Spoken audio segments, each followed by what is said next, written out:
Vector Biosciences is working toward innovations to assist humankind with research in space. And with me is the CEO, Cation Franks, to talk about it is exactly what it is you're doing. So tell me about Vector. What kind of research are you doing? Well, at Vector Space Biosciences, first I'd like just to summarize what we talked about during our last interview, which was based on the drug Keytruda. And most people have seen Keytruda commercials. Most people know the drug. It's built by Bristol Myers Squibb. Merck and Bristol Myers Squibb have operations in space where they launch drug compounds into space so that they can understand how the proteins crystallize to make them more effective for people based on precision medicine on the ground. Okay, so what we work on today is drug repurposing. So drug repurposing, a very good example of that would be the drug Wegovy. Mm-hmm. So most people have also heard of Wegovy. Certainly a lot lately. That's right. So Wegovy was a drug for weight loss and obesity and things like that, but they found that it would reduce heart attacks and strokes by about 20%.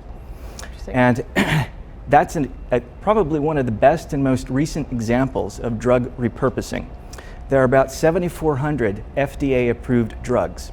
The reason you want to focus on drug repurposing is that you can get it fast track in 3 months instead of waiting 10 years for an FDA-approved drug. They already know it's safe. Yeah, they know it's safe. They're just trying, I guess, testing the effectiveness of it at that point. And then at the same time,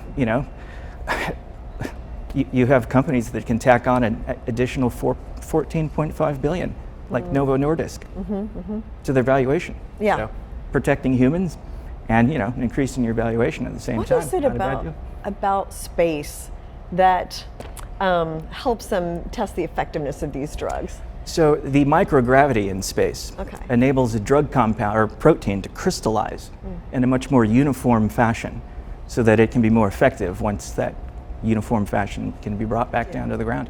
So let's talk about 2024. What kind of projects, things do you have in the pipeline? Well, we have two main things in the pipeline. Number one, getting on the launch calendar, and that takes passing FCC approval and things like that. And then number two. You mean like a rocket launch calendar? Yes. Okay. That kind of, exactly. And then, of course, launching. Yeah. And then being sponsored by some of our partners. Yeah. Okay. And then what are your other goals besides that for 2024? Do you have any? I mean, that sounds like a big one. What does it take to get that done? It takes partners like U.S. Space Command. It takes partners like Oracle. It takes partners like NVIDIA. And that also includes, of course, most importantly, our scientific advisory board, because we've specialized in this since 2002, focusing on space biosciences and the problems in space. So you mentioned NVIDIA. Is there an AI component to what you're doing? Well, absolutely. You actually can't do good biology without adding computation. And today, when you look at AI, language modeling is the tip of the spear in AI. Most people have heard of ChatGPT. Yeah. Most people have heard of OpenAI now. Most people have heard of what Microsoft is doing in OpenAI. We have specialized in computational biology, which is the combination of language modeling and biology, and of course, space biosciences. Yeah. So what does AI do specifically to help with the research that you're doing? Well, when you look at language modeling, you're finding patterns in data. And language modeling, we always like to mention to the public that language modeling doesn't mean just human language. Everything is a language. An RNA sequence of protein or a DNA sequence, that's a language. So when you chop it up, or you chop up an image, or you chop up text, you can use language modeling to determine patterns in that text. And then of course create data sets from there. That you have data and then language modeling and then data sets. And then you can extract the vectors from the data sets. And I know I'm using some lingo, that most people might not know.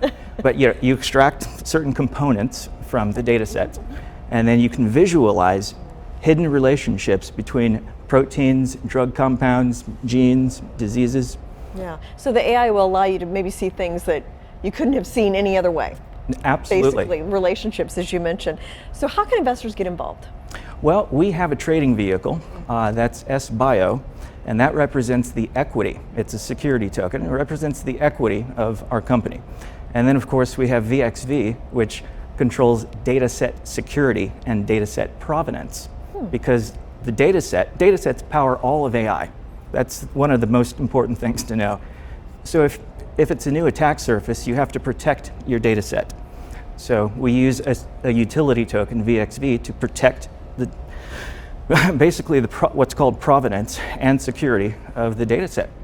And SBio at the same time supports the equity. So we raise a little bit of capital based on SBio, which is traded on lbank.com right now. So could they go to your website and learn more about these different investment vehicles? Absolutely. It's vectorspacebio.science. Okay. Cation, thank you so much.